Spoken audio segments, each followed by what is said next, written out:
That good? Somebody said the other day, Some people have nothing to do. You're right. the internet always wins.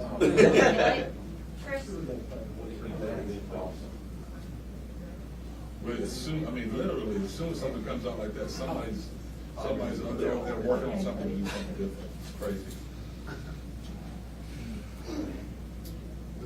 I've seen some editing, like special stuff before. We were just talking about that. Jeff Atkins. CP, what is something CPD costs? CPT. It's so funny about that. Watching the. I remember somebody could think that was very funny. Chef. What was his name? He's in Colorado now. He left Jason.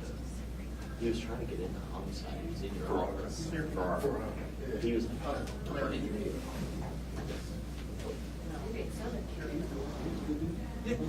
He was on my squad. Yeah, him, 13, Justin Wilson. Yeah, just for a day. This That's what goes in. was his first squad.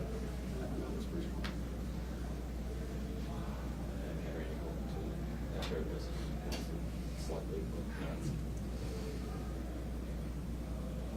Mark come with the baby? No? You back to work? Yeah, still got a couple. About 2 weeks left.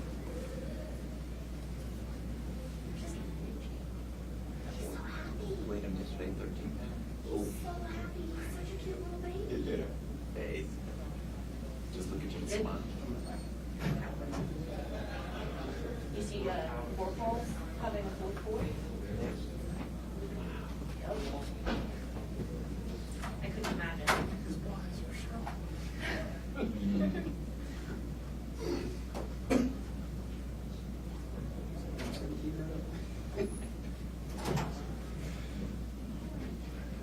Take care of me. They have doctors for that.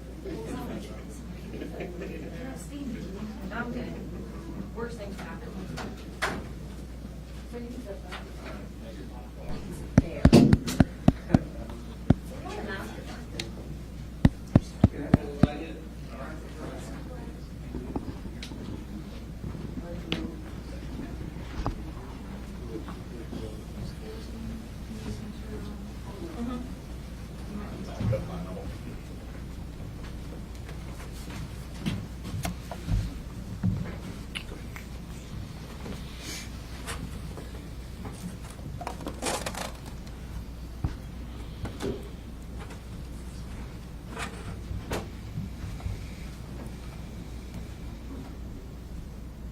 Everybody ready? Ready? All right, thanks. Well, good afternoon. Thanks for being here today. So I'm joined up here today by Director Mike Bruno. Mike is the Investigations and Homeland Security Director. I'm also joined by Police Lieutenant Erica Weber, who heads up our Special Assault Unit, and joined here also by retired Detective Larry Baker, who's here with us today. So we ask everybody here today to provide an update to an incident that took place more than 5 years ago. Many in our community may recall the brutal attack on an 8-year-old girl back in August of 2015 near the 2900 block of University Boulevard. On Monday, August 10th of 2015, the young girl was sexually assaulted, viciously beaten, and left for dead. At the time, our Special Assault Unit, along with our Offender Tracking Unit, led the investigation into this vicious crime. A comprehensive investigation was conducted, which included exhaustive searches and follow-up on numerous tips that came directly from the public and from our partners at Crime Stoppers.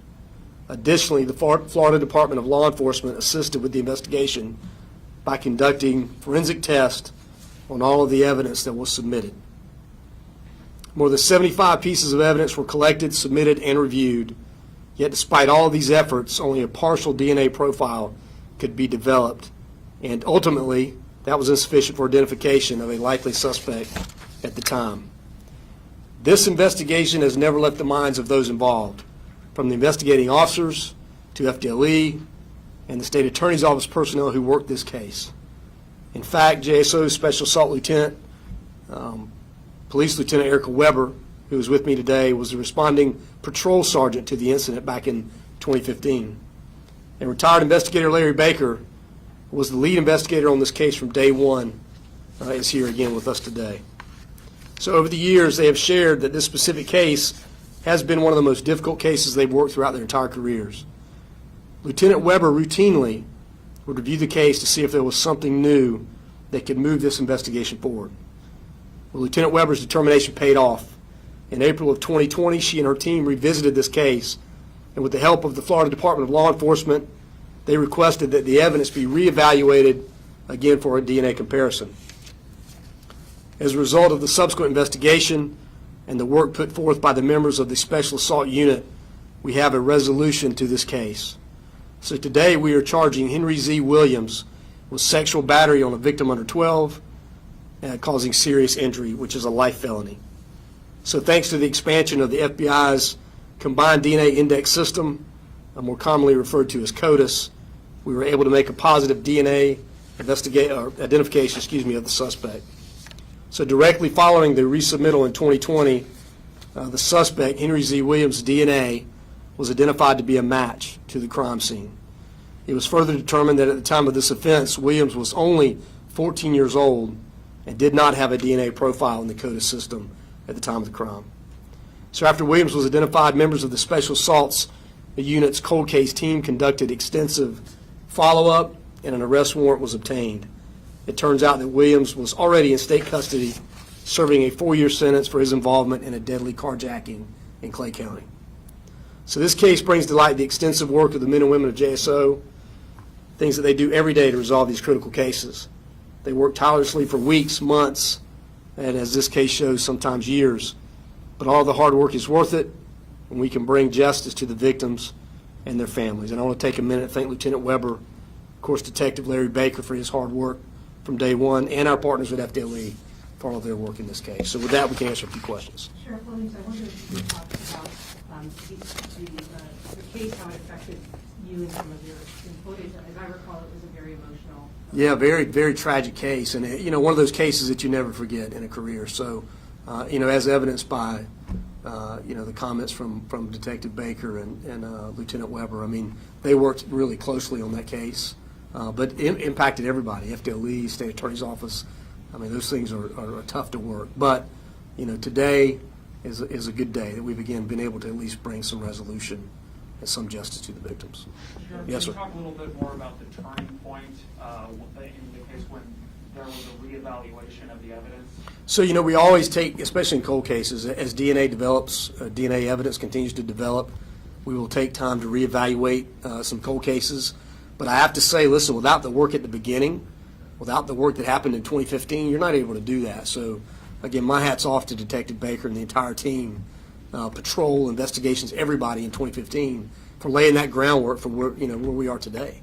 And so we have an opportunity again to review those cases, and as I said, as DNA continues to develop, we're able to solve more and more of these cold cases. When did Mr. Williams' DNA go into CODIS? And So- also, have you spoken to the victim's family? The victim's family has been spoken to. I have not spoken to him, but we have reached out to him, and they have been spoken to. His DNA was in the database after his conviction for carjacking. So, and you had something else? Yeah, I was just going to ask, do you know at this point, as the case progresses, the girl was very young at the time, I'm guessing she's still just very young, is she going to be required to testify? That's something we'll have to determine down the road. I mean, there's a lot of work left to do. Obviously, we've identified our suspect and we built a case, but there's a lot of things left to be, determined to answer a question like that. So, that's to be determined at this point. The age of the suspect, can you talk a little bit about that? That seems very surprising. He was 14? 14 years old at the time. It is very surprising to have. Listen, juvenile crime is an issue in a lot of communities, but typically you're dealing with auto burglaries. You may be dealing with some level of violent crime against another juvenile, but to see this level of violence against a completely innocent victim from a suspect who's 14 years old and is obviously involved in other criminal activity, as evidenced by his current situation, that's significant. So there's some issues there, no doubt. Did he know the victim? I don't know that at the time. I think he was familiar with her, but I can't say extensively, how much they knew each other. So Did he live in that area where the crime occurred? I believe he did live in that area. He did. Yeah. Anything else? Being charged as an adult? I'm sorry. Charged as an adult? Yes. If the DNA hadn't been entered into the system associated with that deadly carjacking, where would the case be now? That is the key. So we would be, we would not have a suspect. We'd have no link to the limited profile that we had. So because we had that DNA put into the system related to another crime, we were able to match now the DNA from the crime scene and then from what was in the system. Can you speak? Can we ask a question of Detective Baker, just briefly? Sure. Larry? I just wonder if you could talk a little bit about how this case impacted you and what your recollection is of it at that time. In the 12-plus years I spent in the unit, no case has ever impacted me like this one. It's the only one I've ever lost sleep over. And honestly, I didn't get my first good night's sleep until I was notified that he was identified. So, it takes a lot out of you. Every case does, but this one was especially hard for me, honestly. Because of the age of the victim? A lot of factors. The age of the victim, the fact that I didn't get it solved before I left. It weighs on you. You take this job home, and there's not any good days for a detective except for arrest day, conviction days, and sentencing days. Other than that, it's a bad day in this unit, and that day was really horrible. So I'm sleeping a lot better now. These folks work so hard, and I'm so proud. I've never been more proud to be a part of this organization, and it's the greatest organization in the planet as far as I'm concerned. And these detectives put it in and day out, and they never forgot. And FDLE was just amazing for what they did. So I'm eternally grateful. I can retire now with a smile on my face, honestly. Good deal. Yeah, and again, I think it just shows the dedication of the men and women we have working these cases. But no doubt. Thanks, Larry. Anything else? All right, great. Thank you.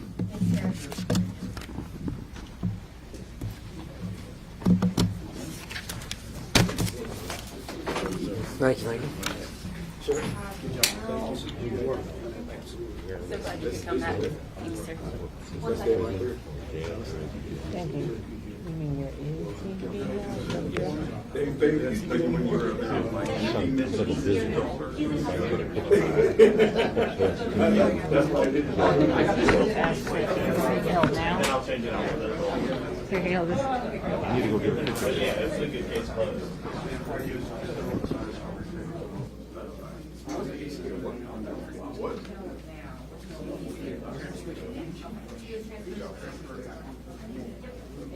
Thank you.